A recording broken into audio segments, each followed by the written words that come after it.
श्री कृष्ण गोविंद हरे मुरारी, हे नाथ नारायण वासुदेव। जय श्री कृष्ण। आप सभी को श्री कृष्ण जन्माष्टमी की हार्दिक शुभकामनाएं। भगवान श्री कृष्ण आप सभी की हर मनोकामनाएं पूर्ण करें। आप सभी का स्वागत है गरिमा वॉइस चैनल में। आज सुनेंगे जन्माष्टमी के दिन भगवान श्री कृष्ण के जन्म से संबंधित कथा। जो भी भक्त सच्ची श्रद्धा और भक्ति के साथ कृष्ण जन्माष्टमी के दिन भगवान श्री कृष्ण की पूजा आराधना करता है तथा भगवान श्री कृष्ण का श्रृंगार करता है और भजन कीर्तन करता है या जन्म कथा पढ़ता है, सुनता है या किसी और को सुनाता है, इससे अनंत फल की प्राप्ति होती है।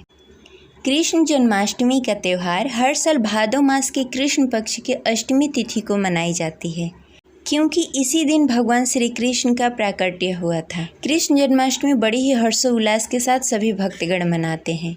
भगवान श्री कृष्ण का जन्म भादो कृष्ण अष्टमी रोहिणी नक्षत्र में हुआ था, इसीलिए जन्माष्टमी का त्यौहार इसी तिथि को मनाई जाती है। और कान्हा जी की मनमोहक छवि देखने के लिए लोग दूर दूर तक मंदिरों में जाते हैं। वृंदावन बांके बिहारी जी के मंदिर जाते हैं और भगवान कृष्ण के जन्मोत्सव धूमधाम से मनाते हैं। इस दिन भगवान श्री कृष्ण के पूर्ण रूप से श्रृंगार किया जाता है, झूला झुलाया जाता है और नन्हे कान्हा जी को तरह तरह के पकवान के भोग लगाए जाते हैं और भजन कीर्तन किए जाते हैं, जिससे भगवान श्री कृष्ण प्रसन्न होकर अपना आशीर्वाद हमें प्रदान करते हैं। इस बार जन्माष्टमी का त्यौहार 6 और 7 सितंबर 2023 को मनाया जा रहा है। तो चलिए बड़े ही हर्षोल्लास के साथ हम भी जन्माष्टमी मनाते हैं और कृष्ण कथा सुनते हैं। कथा शुरू करने से पहले बोलिए जय श्री कृष्ण। पौराणिक कथा के अनुसार द्वापर युग में भोजवंशी राजा उग्रसेन मथुरा में राज्य करते थे।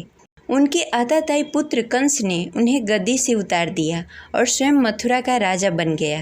कंस की एक बहन भी थी जिसका नाम देवकी था, जिसका विवाह वासुदेव नामक यदुवंशी सरदार से हुआ था। एक समय कंस अपनी बहन देवकी को उसके ससुराल पहुंचाने जा रहा था। रास्ते में आकाशवाणी हुई, हे कंस, जिस देवकी को तू बड़े ही प्रेम से ले जा रहा है उसी में तेरा काल बसता है। इसी के गर्भ से उत्पन्न 8वां बालक तेरा वध करेगा। यह सुनकर कंस वासुदेव को मारने के लिए उत्तेजित हुआ। तब देवकी ने उसे विनयपूर्वक कहा, हे भाई, जो भी मेरा पुत्र होगा उसे मैं तुम्हारे सामने ला दूंगी। बहनोई को मारने से क्या लाभ होगा। कंस ने देवकी की बात मान ली और मथुरा वापस चला आया। उसने वासुदेव और देवकी को कालगृह में डाल दिया। वासुदेव और देवकी के एक एक करके 7 बच्चे हुए और 7 को जन्म लेते ही कंस ने मार डाला। अब 8वां बच्चा होने वाला था। कारागार में उन पर कड़े पहरे बैठा दिए गए। उसी समय नंद जी की पत्नी यशोदा जी को भी बच्चा होने वाला था। उन्होंने वासुदेव और देवकी की दुखी जीवन को देखकर 8वें बच्चे की रक्षा का उपाय रचा। जिस समय वासुदेव और देवकी का पुत्र पैदा हुआ, उसी समय संयोग से यशोदा जी के गर्भ से एक कन्या का जन्म हुआ, जो कि कोई और नहीं सिर्फ माया थी। जिस काल कोठरी में देवकी और वासुदेव कैद थे, उसमें अचानक प्रकाश हुआ। उनके सामने शंख चक्र गदा पद धारण किए हुए चतुर्भुज भगवान प्रकट हुए। दोनों भगवान श्री कृष्ण के चरणों में गिर पड़े। जब भगवान ने उनसे कहा, अब मैं पुनः नवजात शिशु का रूप धारण कर लेता हूँ, तुम मुझे इसी समय अपने मित्र नंद जी के घर वृंदावन में भेज आओ और उनके यहाँ कन्या जन्मी है, उसे लाकर कंस के हवाले कर दो। वासुदेव जी ने कहा, इस समय वातावरण अनुकूल नहीं है। भगवान श्री कृष्ण ने कहा, तुम चिंता मत करो, सारे पहरेदार सो जाएंगे। कारागृह के फाटक अपने आप खुल जाएंगे और उफनती अथाह यमुना आपको रास्ता देगी। उसी समय वासुदेव जी नवजात शिशु रूप भगवान श्री कृष्ण को सूप में रखकर कारागृह से निकल पड़े और अथाह यमुना को पार कर नंद जी के घर पहुँचे। वहाँ उन्होंने नवजात शिशु को यशोदा जी के साथ सुला दिया और कन्या को लेकर मथुरा आ गए। कारागृह के फाटक पुनः अपने आप बंद हो गए। बाद में कंस को पता चलता है कि देवकी ने फिर एक बच्चे को जन्म दिया है, तो वह कारागार में उसका वध करने के लिए पहुँच जाता है। कारागार में पहुँचकर जब देवकी से पूछता है, क्या यह लड़की है? देवकी कहती है कि हाँ भैया। तब वह कहता है कि झूठ, इस बार लड़की कैसे हुई? आकाशवाणी झूठ नहीं हो सकती। उसने 8वें पुत्र की बात कही थी, फिर लड़की कैसे आ गई? अवश्य लड़का हुआ होगा, बता तुमने कहाँ छिपा दिया? तब वासुदेव कहते हैं कि जब मेरी आंखें खुली तो मैंने इसी बालिका को देखा। मैं सत्यवादी हूँ, कभी झूठ नहीं बोलता। यह सुनकर कंस कहता है कि हाँ, तो ये भी विष्णु की एक चाल है जिससे मेरी मति भ्रमित हो जाए। चाहे वह कुछ भी कर ले, लेकिन मुझे मेरे लक्ष्य से हटा नहीं सकता।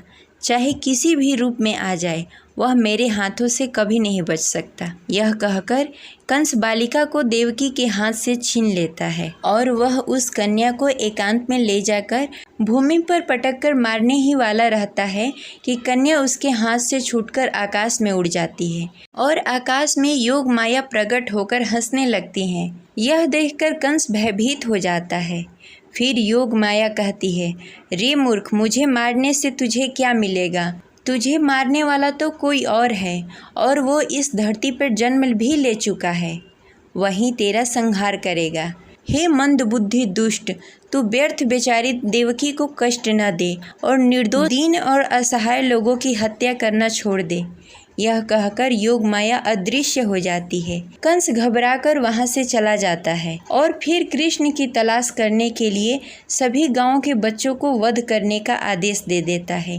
इसी प्रकार कंस भगवान श्री कृष्ण को मारने के लिए अनेक दैत्यों को भेजता है और वहां भगवान श्री कृष्ण उन सभी दैत्यों को अपनी अलौकिक माया से मार देते हैं। और भगवान श्री कृष्ण की बचपन की बहुत सी बाल लीलाएं हैं।